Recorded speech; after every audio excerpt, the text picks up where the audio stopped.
les choux. Welcome in de ce petit apéro de premier off de chez moi, chou. Je vous invite à me rejoindre tous les vendredis à 18 h sur le site champdespossibles.org. Surtout, n'hésite pas à réagir à cette vidéo en me laissant un petit message au cas à ce numéro de téléphone. Je t'aime. Oh, je t'aime. Je t'aime. Si je n'entendais pas ta voix, je serais perdu dans un pays de silence.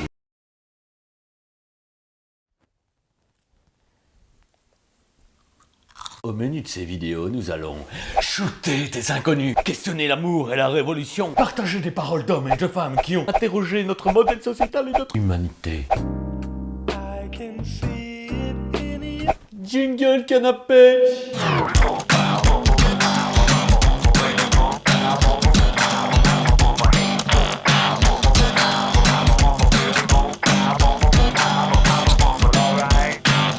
Hey chou!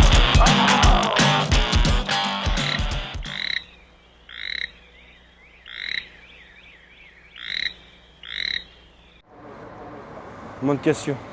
J'espère que ce soit l'occasion pour voir vraiment une évolution du monde, pas un retour à la normalité.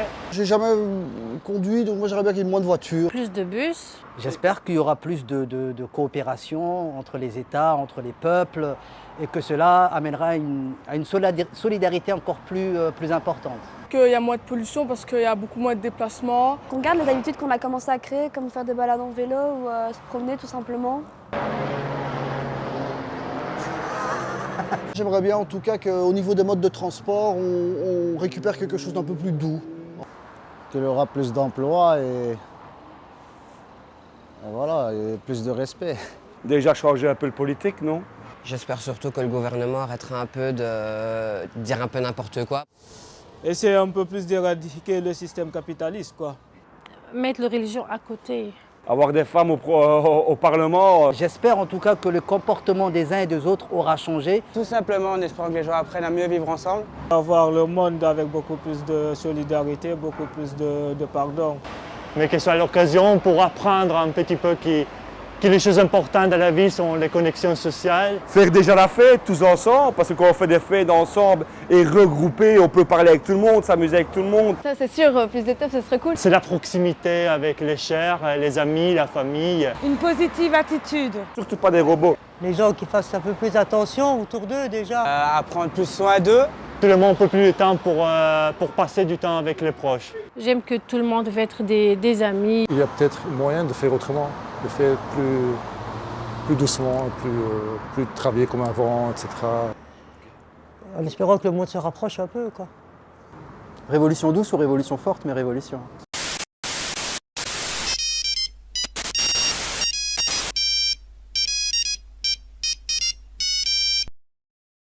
Ah, voilà. Voilà, là c'est bon, je crois. Quoi, tu vas bien? Oui, je vais bien et toi? Ouais, ça va, ça va. À fond, ça va bien. Chouchou, est-ce que je peux te poser donc quelques petites questions là?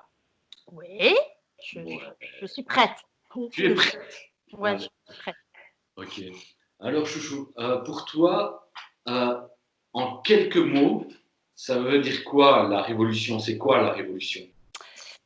La révolution, pour moi, c'est un changement. Dans révolution, pour moi, il y a rêve aussi, le rêve d'une autre solution.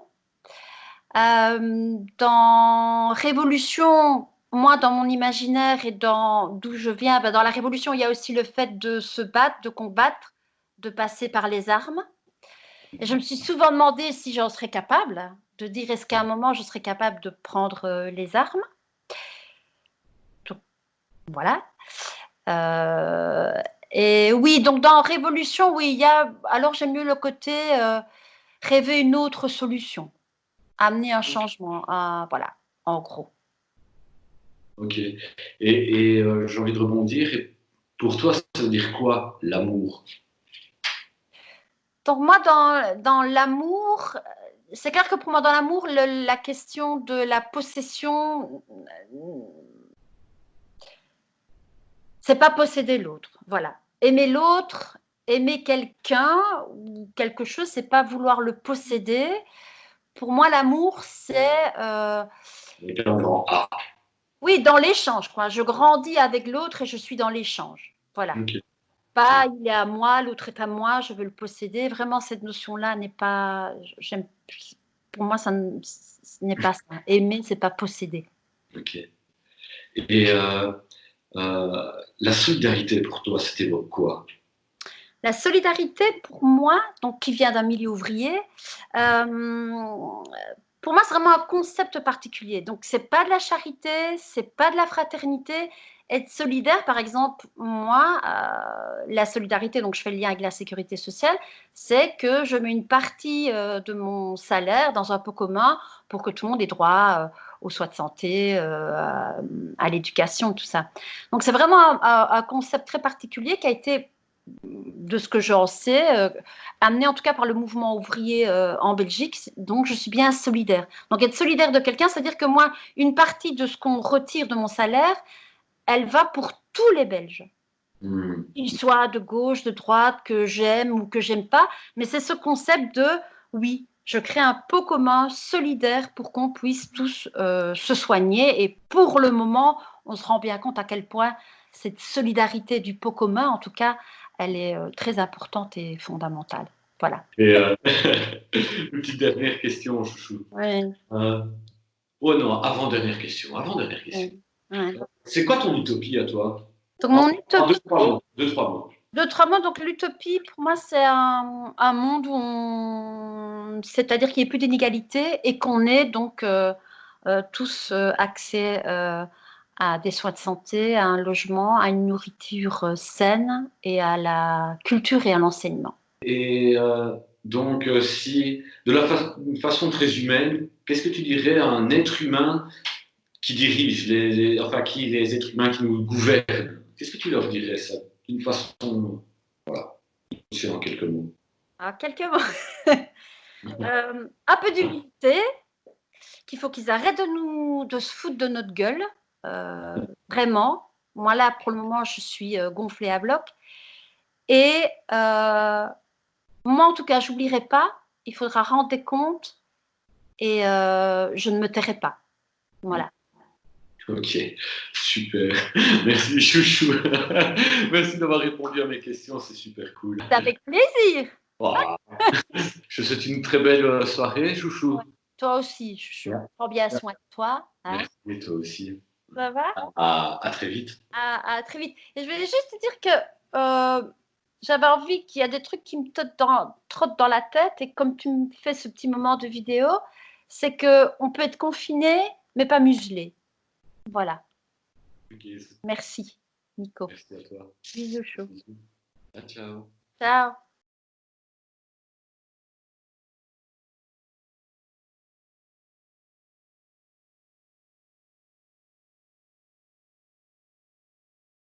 Nous voulons demander à la classe ouvrière de s'organiser légalement pour échapper à toute tentative et à toute possibilité de violence. Mais monsieur le ministre de l'Intérieur, nous ne pouvons pas être les dupes de l'hypocrisie sociale des classes dirigeantes. Ce qu'elles entendent par le maintien de l'ordre, ce qu'elles entendent par la répression de la violence, c'est la répression de tous les écarts, de tous les excès de la force ouvrière. C'est aussi, sous prétexte d'en réprimer les écarts, de réprimer la force ouvrière elle-même et laisser le champ libre à la seule violence patronale. Quand on fait le bilan des grèves, quand on fait le bilan des conflits sociaux, on oublie étrangement l'opposition de sens qui est dans les mêmes mots pour la classe patronale et pour la classe ouvrière. Les conditions de lutte sont terriblement difficiles pour les ouvriers. La violence pour eux c'est chose visible, la violence c'est chose grossière, palpable, saisissable chez les ouvriers. Un geste de menace, il est vu, il est retenu. Une démarche d'intimidation est saisie, constatée, traînée devant les juges. Le propre de l'action ouvrière dans ce conflit, lorsqu'elle s'exagère, lorsqu'elle s'exaspère, c'est de procéder, en effet, par la brutalité visible et saisissable des actes. Le patronat n'a pas besoin, lui, pour exercer une action violente, de gestes désordonnés et de paroles tumultueuses. Quelques hommes se rassemblent à huis clos, dans la sécurité, dans l'intimité d'un conseil d'administration et à quelques-uns sans violence, sans gestes désordonnés, sans éclat de voix, comme des diplomates causant autour d'un tapis vert. Ils décident que le salaire raisonnable sera refusé aux ouvriers. Ils décident que les ouvriers qui continueront la lutte seront exclus, seront chassés, seront désignés par des marques imperceptibles, mais connues des autres patrons à l'universel vindicte patronal. Cela ne fait pas de bruit. C'est le travail meurtrier de la machine qui, dans son engrenage, dans ses laminoirs, dans ses courroies, a pris l'homme palpitant et criant. La machine ne grince même pas et c'est en silence qu'elle le broie. La même opposition, elle éclate dans la recherche des responsabilités. De même que l'acte de la violence ouvrière est brutal, il est facile au juge, avec quelques témoins, de le constater, de le frapper, de le punir. Et voilà pourquoi toutes les périodes des grèves s'accompagnent automatiquement de condamnations multipliées.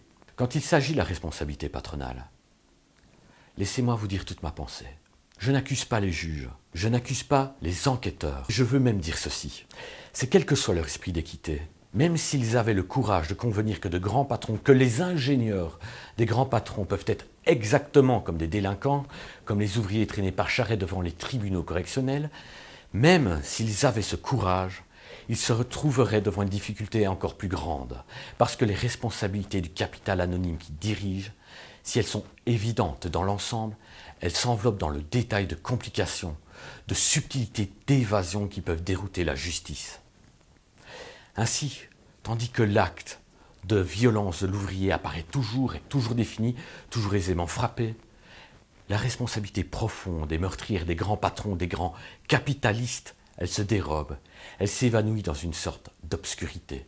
Vous me disiez, monsieur le ministre de l'Intérieur, que nous vous accusions d'avoir caché un cadavre. Non. Nous ne vous avons pas accusé d'avoir caché un cadavre. Mais il y a 1400 cadavres que la société capitaliste est en train de cacher.